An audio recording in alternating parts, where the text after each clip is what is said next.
The next part of our instrument that we're going to talk about is a stadia rod. And this is a rod that has a really pointy tip on the bottom of it to give an exact location about where you are. You can see that it is candy striped, not all are. And it telescopes out. Our stadia rod has markings on it, and this tells us how high we are. So the longer the stadia rod is, the bigger the marking. On the stadia rod, we also have a bullseye plumb bob, and that tells us whether our stadia rod is straight up and down or not. And that's going to be important because if I want to measure something right where my toe is, and I move the stadia rod back and forth, that's not going to measure where my toe is. It's going to measure inches away from my toe.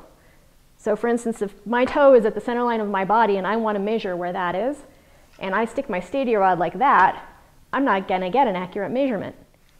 This guy is a prism.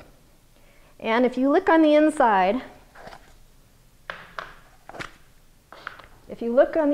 of this prism, you will see that there are reflective surfaces that are made of mirrors. Now, when we shine light at a mirror, the light bounces back. And that's what the principle of the total station works on, because it's a laser transit.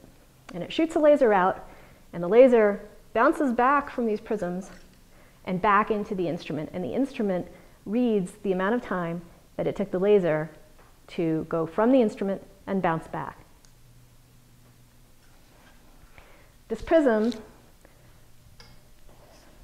gets attached to our stadia rod, like so.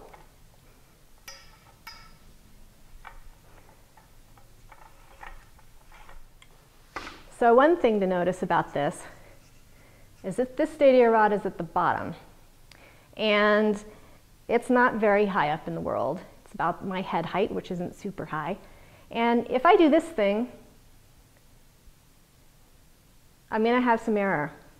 But if I create a longer stadia rod and have somebody read the prism, if I do this thing, my error compounds because the prism is farther away from the ground.